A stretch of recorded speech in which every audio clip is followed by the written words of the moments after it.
¿Cómo está? Muy buenas noches. Nos reunimos otro miércoles para adorar, para bendecir, para darle gracias a Dios porque nos permite avanzar en este estudio sobre la teología. A lo mejor la semana pasada algunos conceptos no quedaron muy claros, pero lo básico, lo fundamental es que todos los que somos cristianos, todos los que amamos a Jesús, los que de alguna manera buscamos a Dios, diariamente estamos haciendo teología. Y a lo mejor usted se sorprende. Es que la teología no es algo que se desarrolle en las altas escuelas.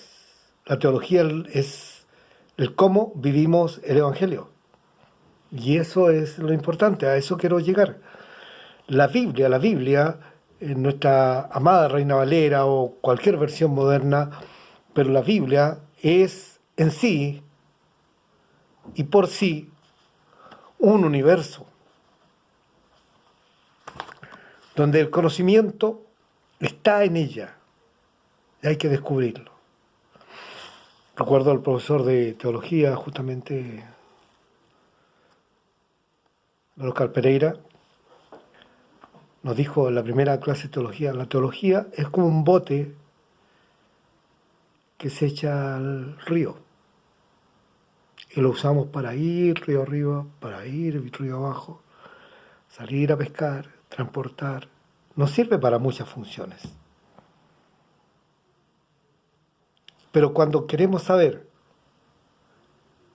de qué está hecho ese bote, tenemos que sacarlo del agua, voltearlo, sacar todo lo que se le ha pegado en el casco, musgo, crustáceos, algas, ramas y todo un sinfín de cosas que a través del tiempo la fue acumulando. Bueno, lo mismo sucede con los relatos bíblicos,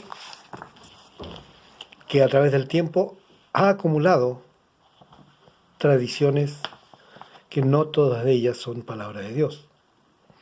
Entonces, pero lo que nosotros tenemos que tener en claro y lo que nos tiene que dirigir en este estudio es el respeto a que la Biblia contiene toda la revelación de Dios. Todo lo que Dios quiere que nosotros sepamos está ahí. Y si no está en la Biblia es porque Dios no quiere que lo sepamos. La Biblia no es un libro misterioso que encierra secretos inexpugnables. No, Señor. La Biblia es revelación, que la palabra griega para revelar significa quitar el velo, mostrar. Dios se muestra a la humanidad. Dios se muestra a la humanidad por medio de la naturaleza. Dios se mostró a la humanidad por medio de su Hijo Jesucristo. Y hoy día Dios se muestra a la humanidad por medio del Espíritu Santo y su Iglesia. No hay nada oculto bajo este sol. Por eso es importante que nosotros trabajemos en qué nos dice la Biblia. La Biblia fue hecha para que nosotros conozcamos la voluntad de Dios. Pero fíjese una cosa, que de la misma manera que un químico estudia la transformación de la materia, y de la misma manera que un biólogo examina la transformación de ella, de los elementos, y trata de entender y organizar de manera coherente los elementos que va descubriendo, de la misma manera la teología es una ciencia de examinar todos los elementos que encontramos en la Biblia y tratar de entenderlos y organizarlos de manera coherente. La Biblia no es el manual de teología, de la misma manera que la naturaleza no es un manual de química o de física. Entonces, ¿para qué necesitamos teología? ¿No estaríamos mejor si solamente repitiéramos los versículos tal cual como nos lo han entregado, sin tratar de sintetizarlos o entenderlos. Entonces, la teología es innecesaria. Mucha gente de manera noble utiliza este argumento contra las especulaciones y de sistemas que ponen en peligro la fe sencilla de que quieren profesar. Pero existe un problema, hermanos. Todos los cristianos de por sí son teólogos, de una forma u otra. Todos los cristianos tenemos alguna clase de teología, alguna clase de estudio, alguna clase de acercamiento. La verdadera pregunta es, ¿nuestra teología está realmente alineada con lo que Dios ha revelado en su palabra? Un ejemplo.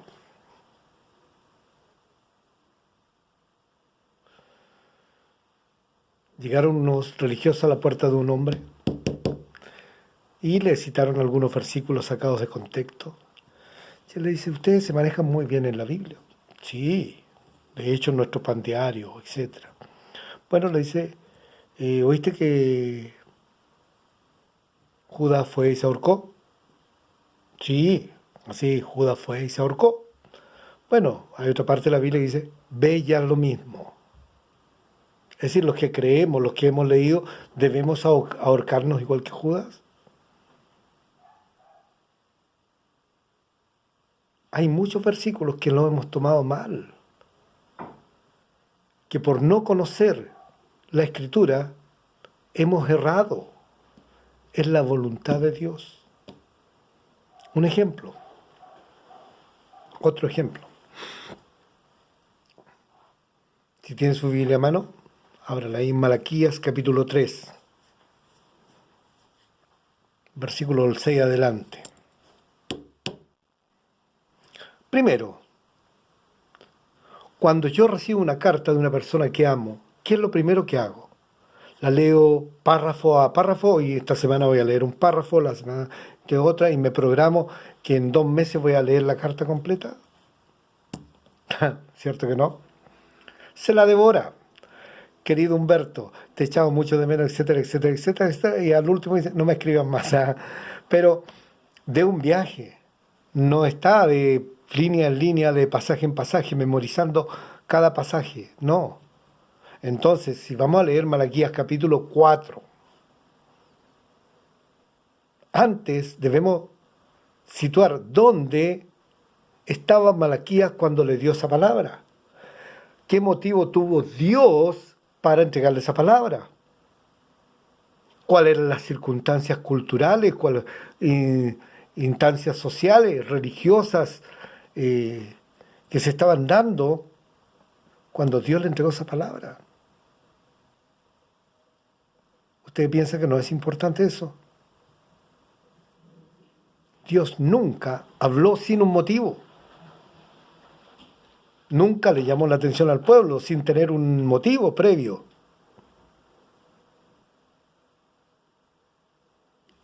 Entonces, ¿es importante la teología? Cuando escuchamos a un predicador que no ha estudiado, que no ha hecho la tarea, que no ha leído la Biblia, que no ha orado, que no le ha pedido a Dios dirección, y cita un pasaje con otro fuera de contexto, se transforma en un mal profeta, se transforma en un apóstata de la fe, y nos va a enseñar cosas que Dios no quiere que las aprendamos. ¿Por qué estamos tan desparramados los cristianos? Porque no hemos hecho la tarea. Si la hubiéramos hecho bien, todos andaríamos en sincronía. ¿Me entiende? La pregunta es, ¿cuándo escribió Malaquías?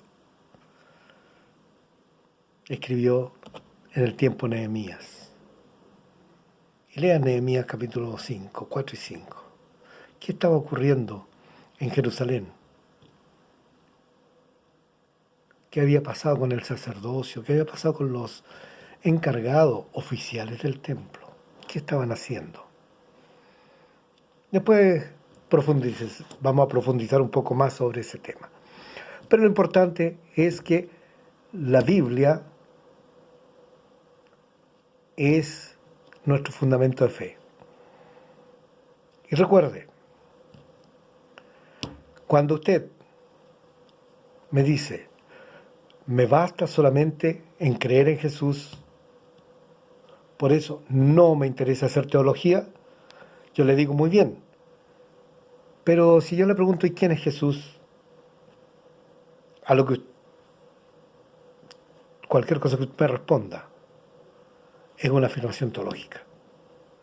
Porque si me dice Jesús es el Hijo de Dios, o Jesús es mi Señor y Salvador, acaba de hacer una afirmación. Me está resumiendo de una manera sencilla lo que la Biblia enseña acerca de Jesús. No lo que enseña el Santo Sudario, no lo que enseña la tradición, no lo que enseñan los musulmanes, que Jesús se fue a la India, estuvo en Cachemira desde los 8, desde los 12 hasta los 30 años.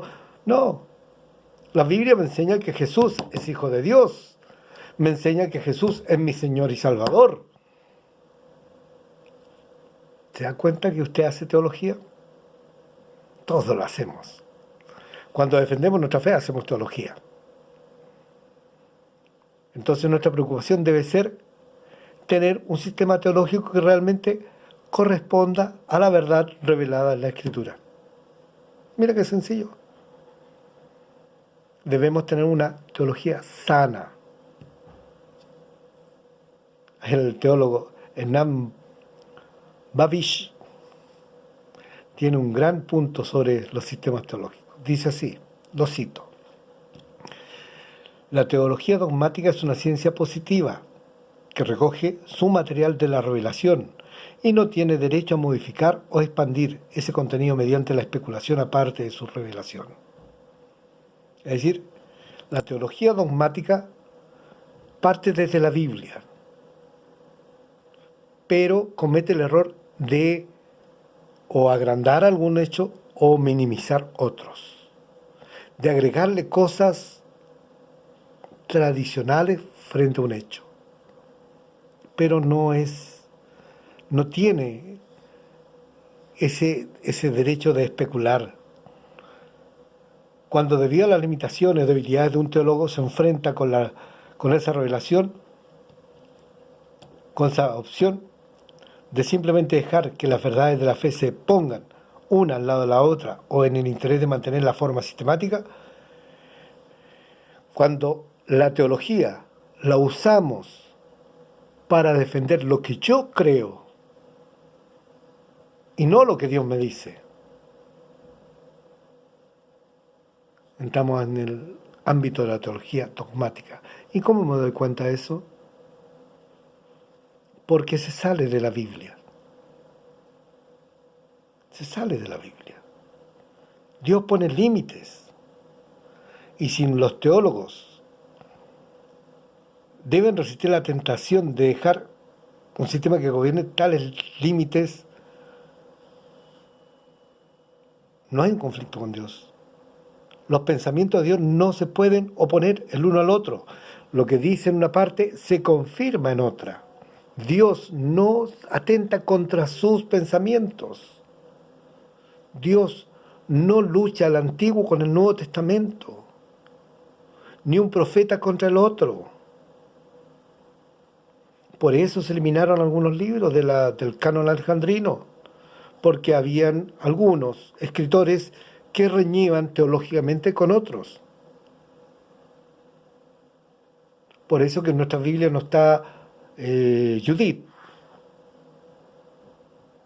porque pelea con otros textos. Entonces, nosotros debemos tener en cuenta cuán sana es nuestra teología.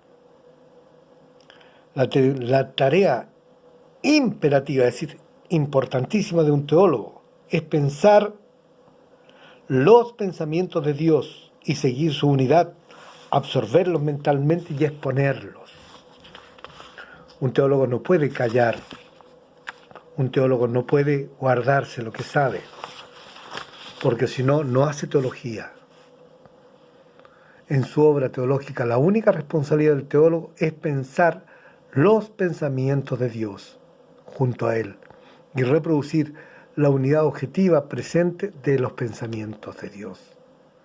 Y ha sido registrada por el ojo de la fe en la Escritura. Antes de avanzar en este estudio, debo mencionar 2 puntos que voy a presuponer en todo estudio. 1, que Dios se ha revelado a sí mismo a través de las Santas Escrituras.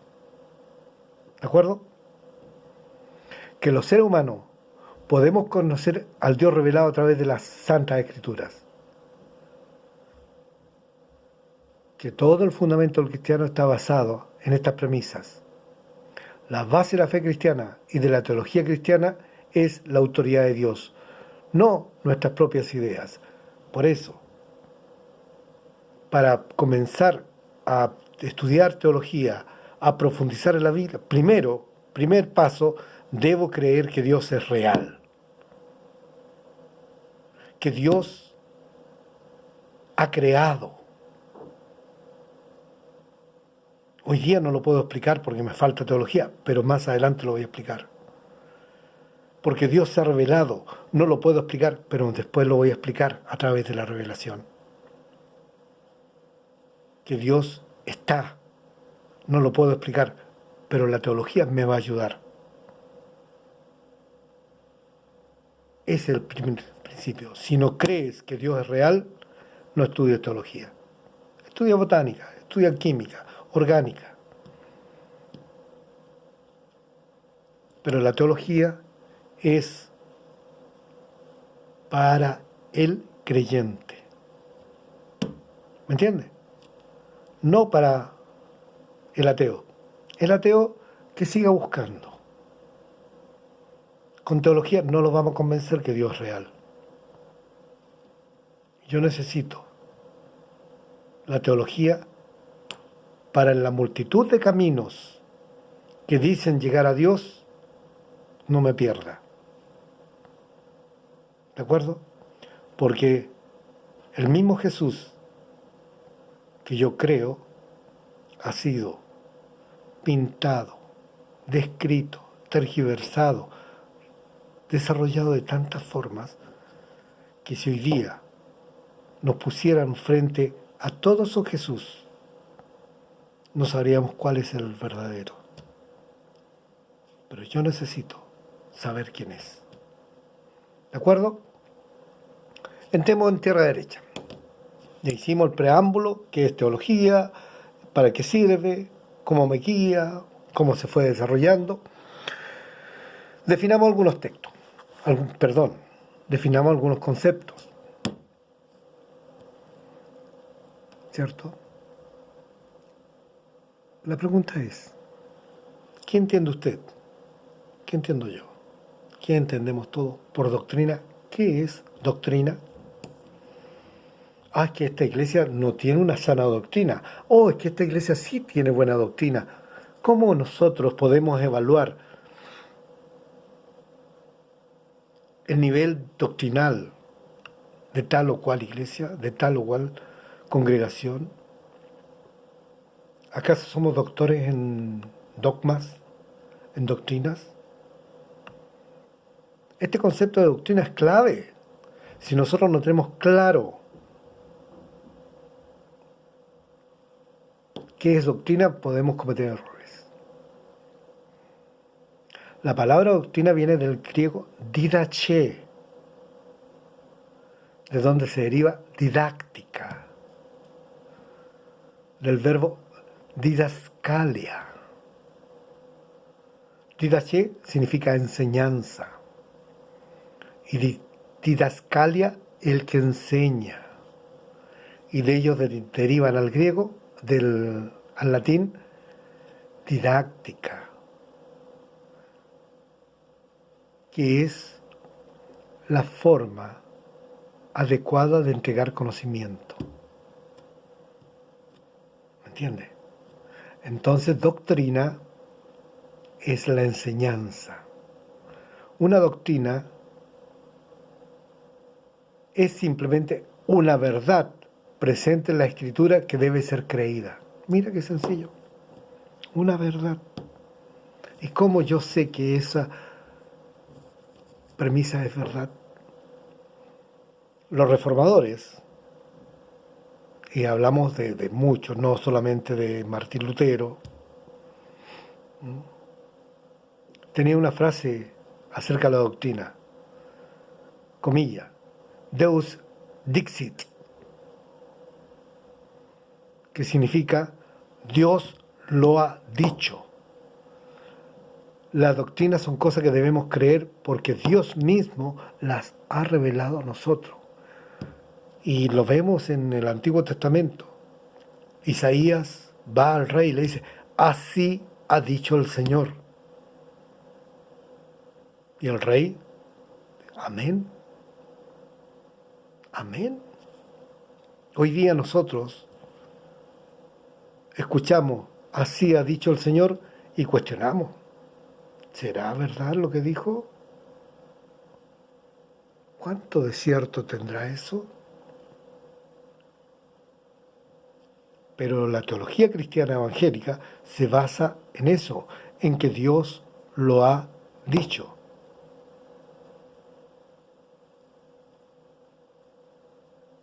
Es decir, Dios mismo nos ha revelado su verdad.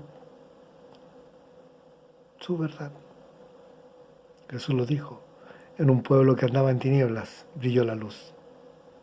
Yo soy la luz del mundo. Yo soy la verdad. Dios se abrió a nosotros para que tuviéramos la verdad. Vamos a dividir la teología sistemática en 8 partes para ir parte a parte desarrollando el estudio. ¿De acuerdo? Buscamos la definición. Tome lápiz. Ya le dije, se tiene que venir con cuaderno y lápiz. La primera palabra es bibliología.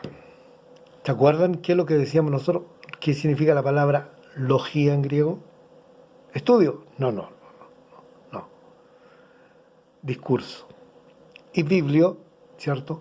¿Qué dicen los libros acerca de la revelación? ¿Ya? Y ahí desmenuzamos Génesis, Éxodos, Levíticos, etcétera, hasta llegar a Apocalipsis. ¿Qué dicen los libros sobre la revelación de Dios?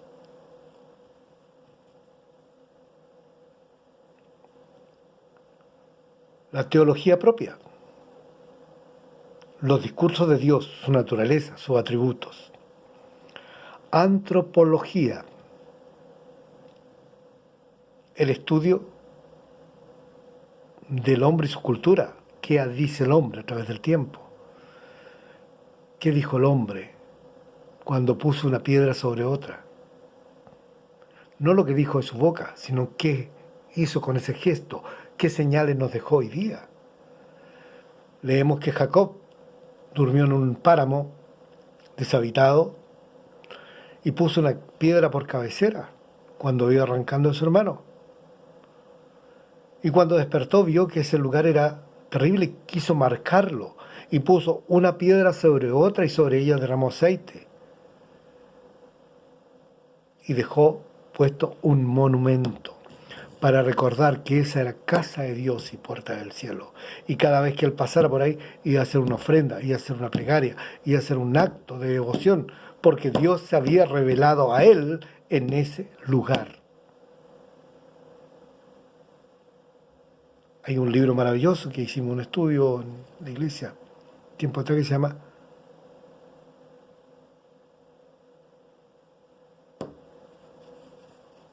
se me olvidó el nombre, disculpen, lo traigo escrito acá,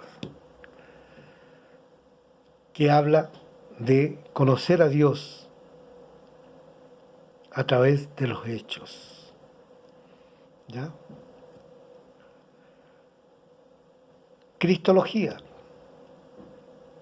el estudio del Christos, su naturaleza, su vida, su obra. Soteriología, estudio de la salvación. Soter, salvo. ¿Qué mérito tenemos para ser salvos?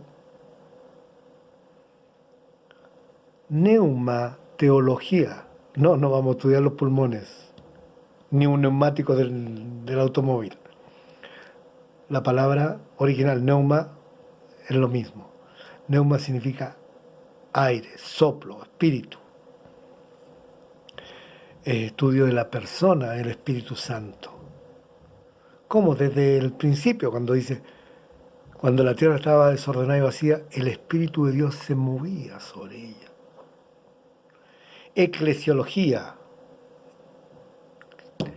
cómo la iglesia se ha movido a través del tiempo.